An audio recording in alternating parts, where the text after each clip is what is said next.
এটার মধ্যে আরেকটা হিকমত আছে।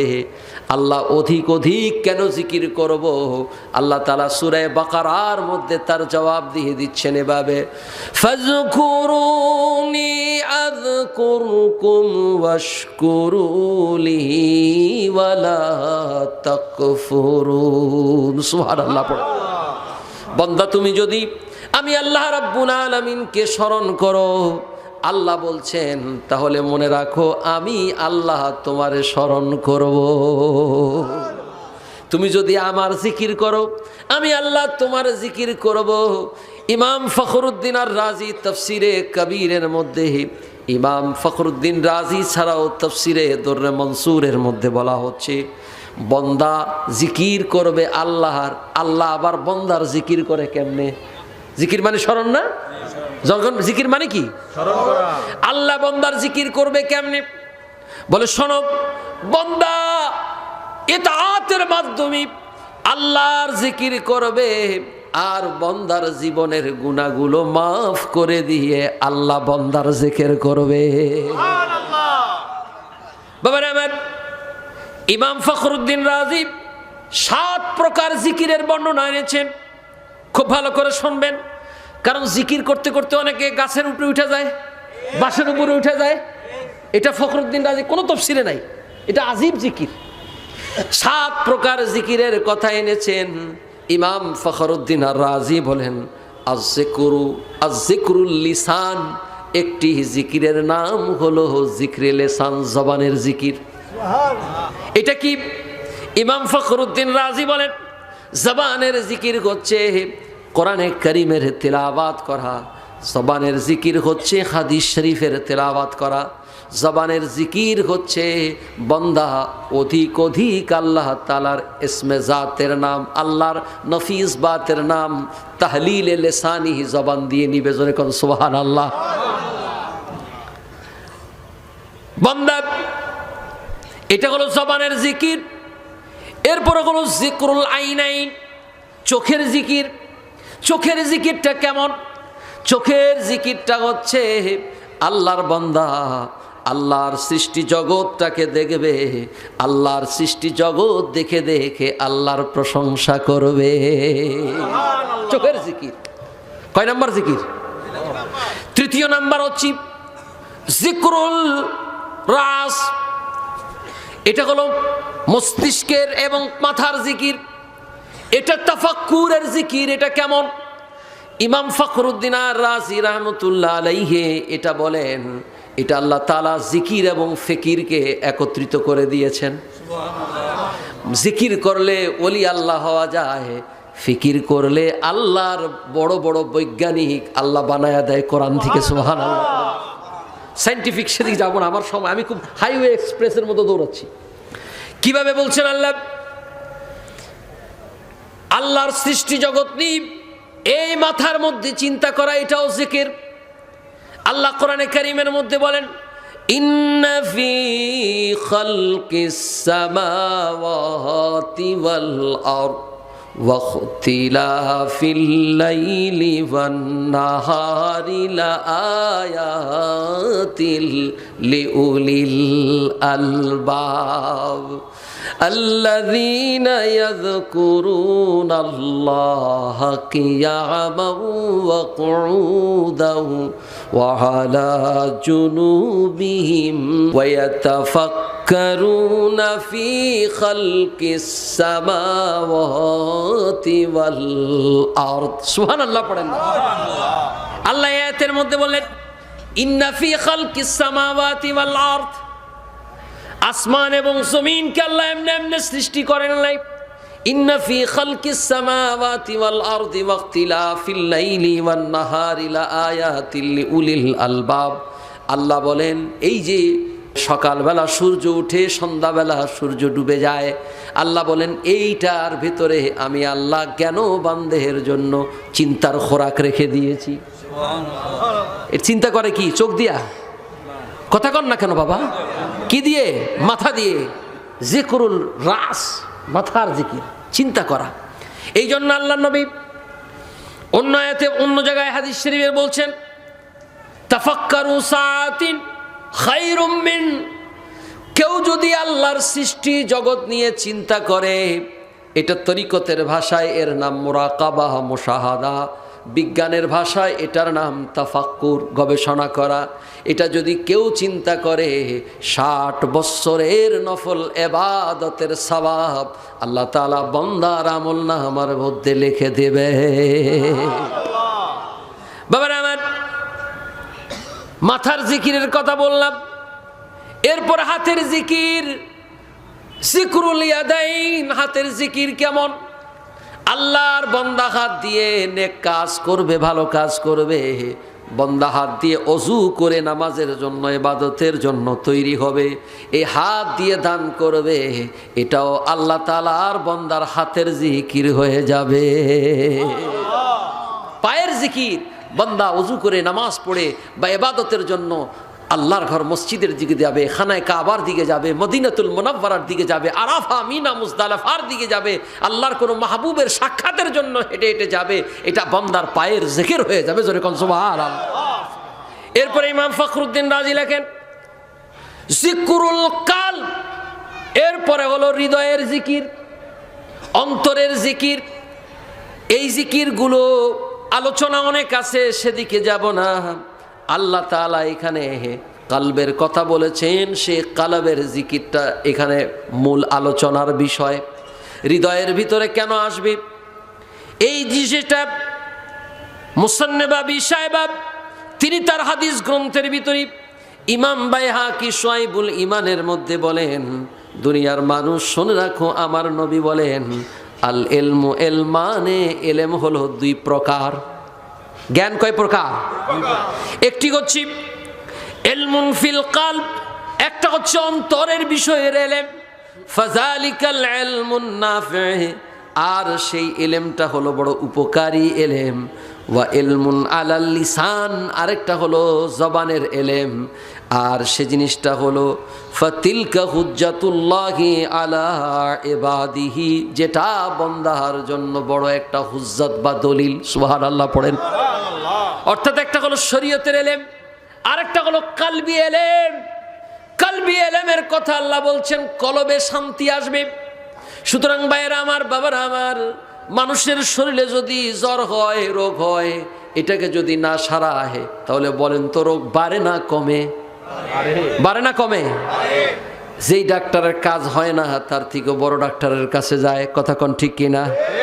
এটা যদি দুনিয়াবি শরীরের সুস্থতার জন্য আপনি এইভাবে দৌড়াতে পারেন, তেমনি ভাবে কালবের ভিতরে রোগ হয়। আর সেই কালবি রোগ যতক্ষণ না সারাবেন, ততক্ষণ পর্যন্ত আপনি কামেলে ইনসান হতে পারবেন না। কারণ কি? কারণ হচ্ছে বান্দা নামাজের মধ্যে যখন দাঁড়ায়, নামাজটাও আল্লাহর জিকির। সুবহানাল্লাহ পড়েন। এটা কেমন? নামাজটার ব্যাপারে বলা হচ্ছে, দুনিয়ার মানুষ শোনো, নামাজটা আল্লাহর জিকির কেমন? কোরআনে কারীমের মধ্যে আল্লাহ বলেন আকিমিস সালাতা লিযিকিরি, আমি আল্লাহর স্মরণে নামাজে দাঁড়াও। কার স্মরণে? আল্লাহর স্মরণে। কথা বলেন, কার স্মরণে? কেউ যদি বিশ্ববিদ্যালয় আর্কিটেক্ট হতে চায়, আর্কিটেক্ট ইউনিভার্সিটিতে যেতে হবে। কেউ যদি কম্পিউটারের উপরে পড়তে চায়, তাহলে তাকে কম্পিউটার ইউনিভার্সিটি যেটা আছে সেটার মধ্যে যেয়ে তাকে পড়াশোনা করতে হবে। এগুলো দুনিয়ার বিশ্ববিদ্যালয় শিক্ষার জন্য, কিন্তু কলবের জন্য যেই বিশ্ববিদ্যালয়, তার নাম হলো ওলি আল্লাহর আস্তানা। বাবার আমার, এতটা সময় কম, এতটা সময় কম যে আপনাদের জন্য আমি কি বলবো, কোত্থেকে বলবো। কালবি ইলম কি জিনিস? কালবি ইলম যখন আল্লাহর বান্দার ভিতরে চলে আসে, তখন আল্লাহর বান্দার কালবি ইলমের নূর যখন, আলো যখন গেঁথে যায়, অন্ধকার দূর হয়ে যায়। সেখানে এমন আলো হয় যে আলোতে চোখের দৃষ্টি 1000 মাইল থেকে দেখা যায়। বাবা আমার, আল্লাহর জিকির করতে হবে। এই জিকির করলে কলবের ময়লা দূর হবে। এটা বুখারীর হাদিসের মধ্যে একটি হাদিস শুনুন। মিশকাতুল মাসাবি শরীফের মধ্যে ওই হাদিসটুকু আছে। নবীজি বলেন, ইন্না ফিল জাসাদিহি মুদগা ইযা সালুহাত সালুহাল জাসাদু। ওই একটি মানুষের শরীরের মধ্যে একটি মাংসের টুকরা আছে, এটা যখন অপবিত্র হয়ে যায় সারা দেহটা অপবিত্র হয়ে যায়, আর এটা যখন পবিত্র হয়ে যায় নবীজি বলেন সারা দেহটা পবিত্র হয়ে যায়। আর সেটা কি? সেটা হচ্ছে আলা ওয়াহিয়াল কালব। যখন সুবহানাল্লাহ, সেটা কি? ওই গোশতের টুকরাটার নাম কি? কথা বলেন না বাবা। আল্লাহ তাআলা কোরআনে কারীমের মধ্যে বলছেন, ওই কলবটাকে পবিত্র করে আনো, ওই কলবটাকে কলবে সালিম বানায় আমার কাছে আসো। কোরআনে কারীমে আল্লাহ বলেন, ইয়াউমা লা ইয়ানফাউ মালু ওয়ালা বানুন ইল্লা মান আতাল্লাহ বিকলবিন সালিম।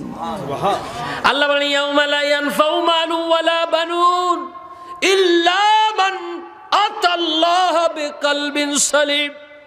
আল্লাহ বলেন, কিয়ামতের ময়দানে আমার সামনে যদি কেউ এসে বলে আমার ছেলে আছে, মেয়ে আছে, আমার ধন আছে, সম্পদ আছে, এগুলোর বড়াই যদি করে, আল্লাহ বলেন কোনো কাজ হবে না। যদি আসতে হয় আমার কাছে আসো কলবে সালিম বানায়া। কলবে সালিম কি? এটা কোরআনে কারীম। কলবে সালিম কি? কলবে সালিম হচ্ছে ওই কলব, যেই কলবটার শাব্দিক আরবি অর্থ হলো সুস্থ কলব। সুস্থ কলবের অর্থ হচ্ছে ওই কলব যেই কলবের ভিতরে আল্লাহর জিকির আছে। সুবহানাল্লাহ পড়ে। সময় আর 5 মিনিট বলবো।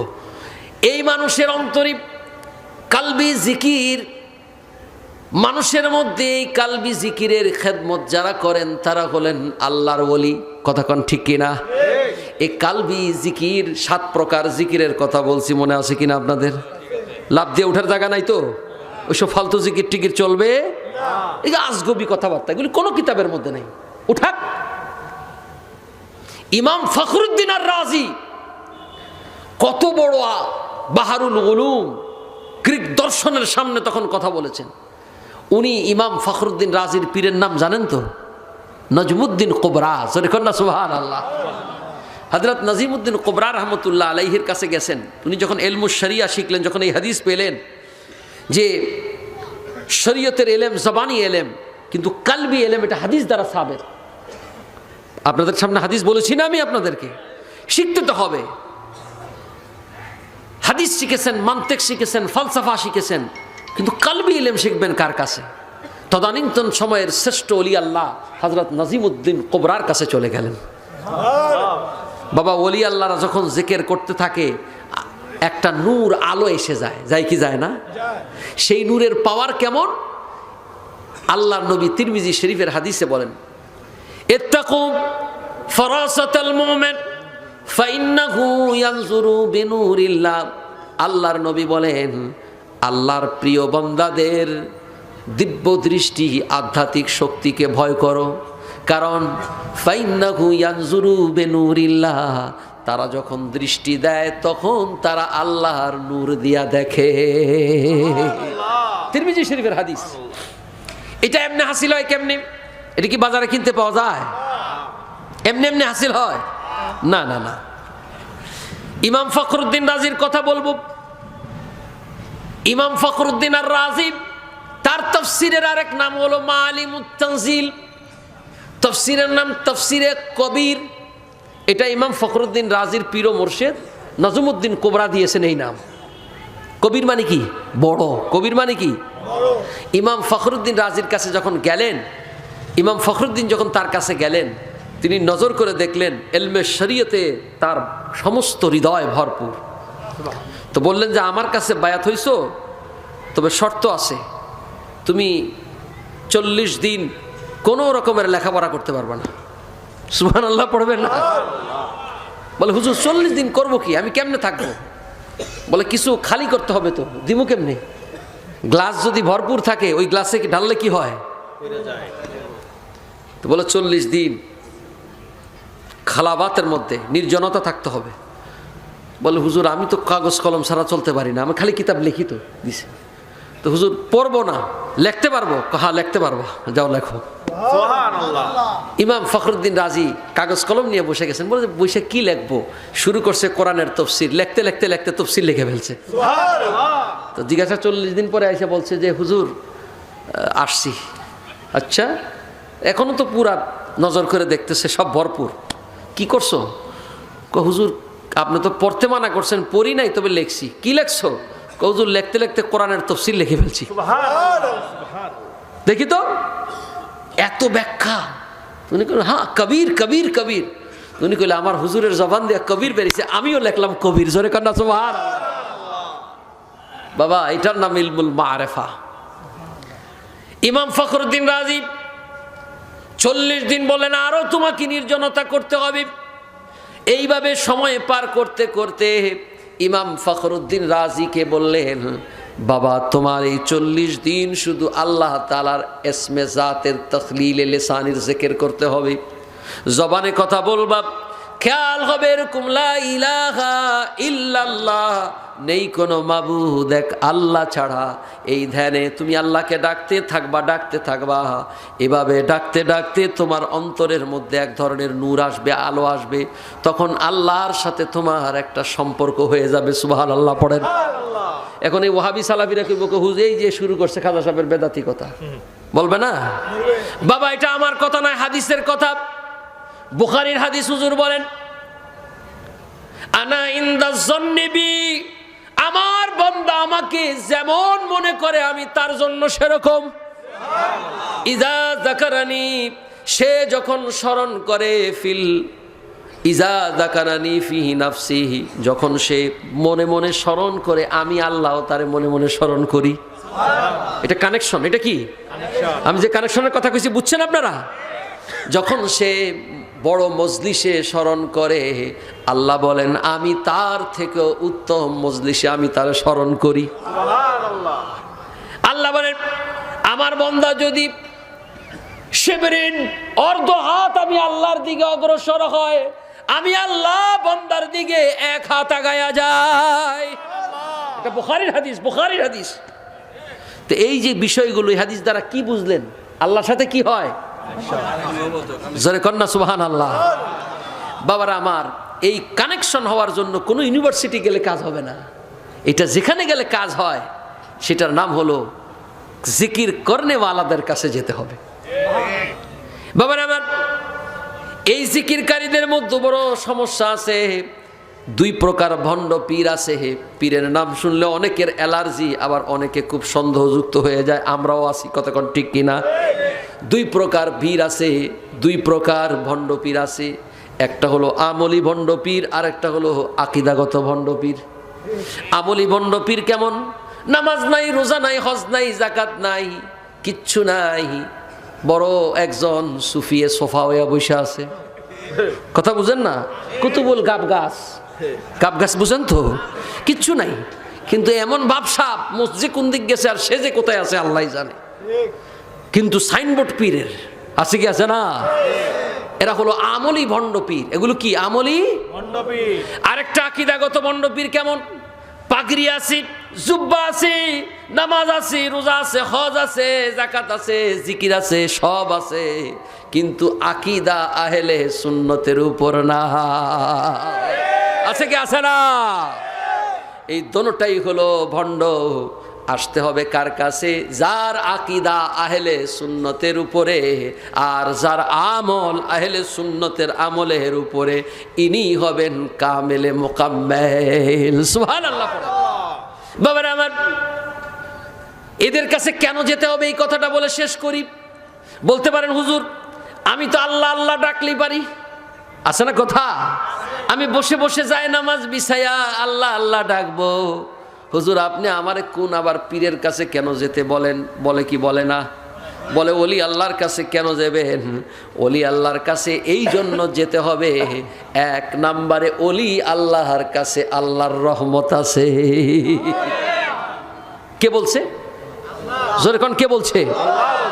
আল্লাহ বলেন আল্লাযীনা আনআমাল্লাহু মিনান নাবিয়্যিনা ওয়াস সিদ্দিকিনা ওয়াশ শুহাদাই ওয়াস সালিহিন। সুবহানাল্লাহ পড়েন না। আল্লাহ বলছেন আল্লাযীনা আনআমাল্লাহু আলাইহিম মিনান নাবিয়্যিনা ওয়াস সিদ্দিকিনা ওয়াশ শুহাদাই ওয়াস সালিহিন। এটা কি কার কথা? আপনারা কি ভয় পেয়েছেন নাকি? না ঘুমটুম ধরে গেছে গা? আল্লাহর কথা সত্য না মিথ্যা? আল্লাহ বলছেন আমি আল্লাহর নিয়ামত 4 প্রকার বান্দার কাছে। কয় প্রকার বান্দার কাছে? একটি হচ্ছে আল্লাযীনা আনআমাল্লাহু মিনান নাবিয়্যিন, সমস্ত নবীগণের কাছে আল্লাহর রহমত রিজার্ভ। মিনান নাবিয়্যিন ওয়াস সিদ্দিকিন, আল্লাহর সত্যবাদী এখানে সাইয়েদনা সিদ্দিক আবু বকর দিকে। এরপর আল্লাহ রাব্বুল আলামিন বলেন শুহাদা, শহীদ, যারা আল্লাহর রাহের মধ্যে জীবন কোরবান করে দেয় তাদের কাছে। এরপরে চতুর্থ কার কাছে? সালেহীন, অর্থ হলো আল্লাহর প্রিয় ওলিগণের কাছে। এটা হলো একটা কারণ। আরেকটা কারণ বলে শেষ করছি, এটা হচ্ছে মানুষের জাগতিক কারণ। এখন যদি আমার পানির তৃষ্ণা হয় আর আমি যদি মাইক ফাটায় কই পানি পানি পানি পানি, লাভ হবে? কথা কন না কেন? পানি লাগবে। পানি লাগলে আমার কি করতে হবে? পানির কাছে, বা পানি আমার কাছে আসতে হবে, এটাই তো। এখন বলেন পানির তৃষ্ণা আছে কিন্তু পানির কাছে গেলাম না, মাইক দিয়া ফাটায়া দুনিয়া বলল পানি পাবো না। ঠিক এটাই যদি বিশ্বাস এবং এটাই যদি যুক্তি বলে থাকে, পানির প্রয়োজন হলে পানির কাছে যেতে হয়, ঠিক যদি তাই হয়ে থাকে তাহলে কলবের নূর যার কাছে আছে এমন বান্দার কাছে যে কলবের নূরের কানেকশন লাগাতে হবে। আল্লাহু আকবার, আল্লাহু আকবার। এই জন্য আল্লামা ইকবাল রহমতুল্লাহ আলাইহি বড় চমৎকার করে শের বলছেন, শেষ করে দিচ্ছি। दर्द दिल की तमन्ना हो तो खिदमत करो फकीरों की। फकीर मानी रास्ताয় ঘুরে এই ফকির না, কিন্তু আল্লাহ এবং রাসূলের ফকির। दर्द दिल का तमन्ना हो तो खिदमत करो फकीरों की। ये गौहर नहीं मिलता है बादशाहों की खजाइनों में। যদি তোমার আল্লাহ পাওয়ার কোনো আকাঙ্ক্ষা মনের মধ্যে জাগ্রত হয়ে যায় তাহলে আল্লাহর কোনো মাহবুবের খেদমত করো। খোদার কসম তার কাছে যেই জিনিস পাবে কোনো রাজা বাদশাহর দরবারেও পাবে না।